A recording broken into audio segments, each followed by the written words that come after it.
Bonjour, bienvenue de nouveau sur Cactus. Je vous présente aujourd'hui ma nouvelle chaîne en français. Vous me l'avez tant sollicité par les passés, je voyais dans vos commentaires, il y a beaucoup de francophones qui étaient dans mes commentaires qui me disaient « Cactus, mais comment expliquer que tu fais des miniatures et tu écris les titres de la vidéo en français? Quand on rentre dedans, on va trouver que la vidéo est en bambara. Pourquoi ne pas créer une chaîne YouTube sur laquelle tu vas parler français ?»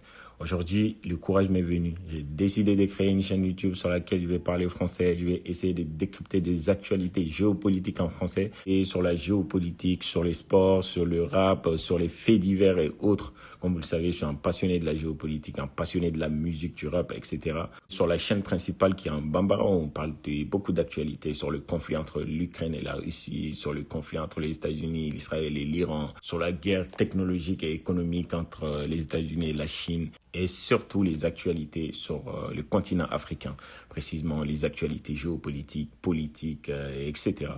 Après toutes ces présentations, on va commencer avec les actualités. Précisément, aujourd'hui, on va commencer avec la guerre au Moyen-Orient entre les Américains et les Iraniens. Comme vous le savez, il y a un cessez-le-feu actuellement après les négociations qui se sont déroulées au Pakistan. Actuellement, on peut dire que le cessez-le-feu est toujours en cours, même si les Américains et les Iraniens s'accusent de ne pas respecter le cessez-le-feu. Avant les négociations, l'Iran utilisait les blocus sur le détroit d'Ormuz comme un levier pour pouvoir peser lors de la négociation. Et le blocus sur les détroits d'Ormuz n'arrangeait personne et était sans conséquence. Parce que 20% des pétroles mondiaux transitaient par le détroit d'Ormuz. Le blocus a créé des crises énergétiques. Le prix des barils de pétrole a augmenté depuis le blocus. Après la négociation au Pakistan, c'est-à-dire après le premier round des négociations au Pakistan, les cessez-le-feu étaient conditionnés à l'ouverture du détroit d'Ormuz.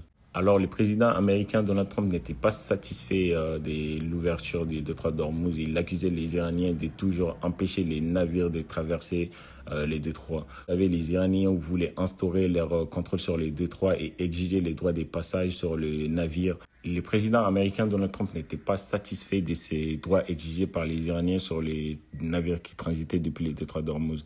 Après ça, on a vu que le président américain Donald Trump avait instauré un contre-blocus sur les détroits d'Ormuz à la sortie du détroit d'Ormuz sur la mer d'Arabie vers le golfe d'Oman et autres. Après l'instauration de ces blocus par les Américains, ils menaçaient tous les navires qui quittaient les ports iraniens pour traverser les détroits d'Ormuz.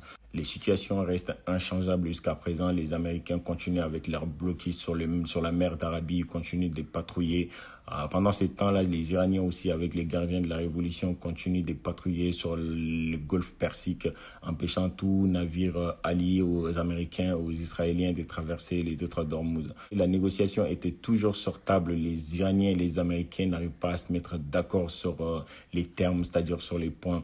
Comme vous le savez, les Iraniens avaient fait des propositions aux Américains. Les Américains n'étaient pas du tout d'accord avec les propositions faites par les Iraniens. Alors, arrivé à un moment, on a vu même les diplomates iraniens ne voulaient même plus se rendre au Pakistan pour négocier avec les Américains parce qu'ils ont jugé inutile. Ils pensent que le président américain Donald Trump reste toujours maximaliste sur ces points. Il ne veut pas faire des concessions sur ses propositions, plutôt sur ces points. Donc, les Américains, de leur côté aussi, le président américain a averti ses diplomates de ne pas se rendre au Pakistan et passer les 18 heures dans les vols pour aller se rendre à une négociation dont ils savent au préalable qu'il n'y aura même pas de consensus entre eux et les Iraniens parce qu'ils savent que les Iraniens ne sont pas prêts à changer, c'est-à-dire leur position pendant qu'eux aussi ils sont maximalistes sur leur position. Donc ça fait que la négociation traîne toujours.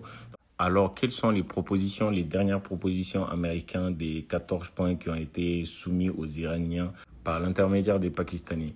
C'est-à-dire les contenus principaux des propositions américaines sont l'arrêt des hostilités et réouverture des détroits d'Ormuz, libre circulation maritime, levée du blocus naval, moratoire sur l'enrichissement de l'uranium pour au moins 12 ans et engagement de ne pas développer d'armes nucléaires. Remise d'une partie importante du stock d'uranium enrichi à 60%, environ 440 kg. En échange, la levée progressive des sanctions, libération des milliards de dollars d'actifs iraniens gelés et une discussion sur un accord plus large. L'objectif de cette proposition est un accord temporaire, c'est-à-dire, exemple, une extension de 30 jours de cessez-le-feu pour stabiliser la situation tout en posant les bases pour des négociations futures sur le nucléaire. les missiles et les soutiens aux groupes armés. Comme vous le savez, l'Iran soutient des groupes armés comme les Hezbollah, les rébellions Houthis, etc.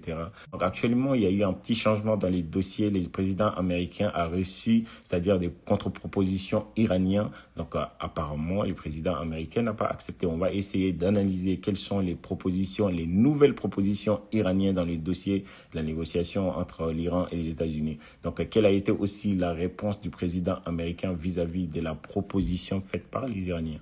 Alors, selon les actualités, l'Iran a envoyé une réponse de plusieurs pages à la proposition de paix des États-Unis, mais apparemment les désaccords restent importants. Ensuite, l'Iran s'est dit prêt à suspendre l'enrichissement d'uranium, mais pour une période plus courte que le moratoire de 20 ans proposé par les États-Unis. L'Iran rejette le démantèlement complet des installations nucléaires, propose de diluer une partie de l'uranium hautement enrichi et de transférer le reste à un pays tiers, mais seulement avec une garantie de retour si les négociations échouent ou si les États-Unis se retirent de l'accord. Alors si vous comprenez bien, les Américains avaient proposé aux Iraniens de diluer, c'est-à-dire l'uranium qui est enrichi, hautement enrichi, c'est-à-dire qui dépasse l'enrichissement pour l'usage civil. Comme vous le savez, lors des premières rondes des négociations, les Américains avaient beaucoup insisté sur le transfert ou les dilutions de l'uranium enrichi, hautement enrichi par les Iraniens. Mais comme vous le savez, les Iraniens n'étaient pas beaucoup d'accord avec le président Donald Trump. Mais actuellement, ils ont fait un peu de progrès sur le sujet de l'uranium enrichi. Ils ont même proposé de diluer une partie et transférer une partie vers un pays tiers. Mais les Iraniens veulent s'assurer d'avoir la garantie au cas où les négociations échouent ou que les Américains se retirent de l'accord. Comme vous le savez, le président Obama avait signé un accord avec les Iraniens et qu'après, le président américain Donald Trump s'est retiré de cet accord avec les Iraniens. Au cas où, dans le futur, la même chose se reproduit, les Iraniens veulent s'assurer d'avoir la garantie de pouvoir récupérer, c'est-à-dire l'uranium hautement enrichi auprès de ces pays tiers.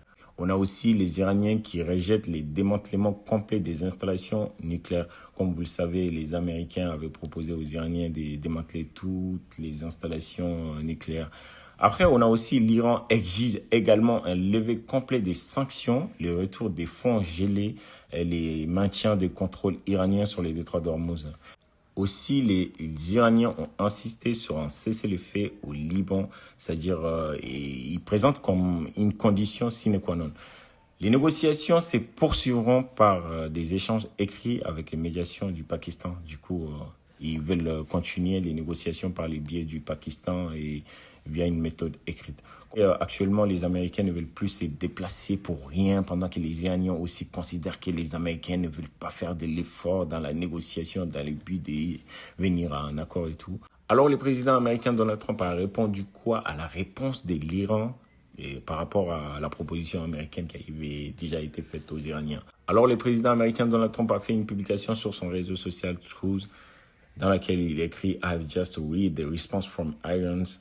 So call it representative, I don't like it, totally unacceptable, thank you for your attention ». Le président américain Donald Trump a répondu, il a dit qu'il a lu la réponse de l'Iran vis-à-vis de leur proposition.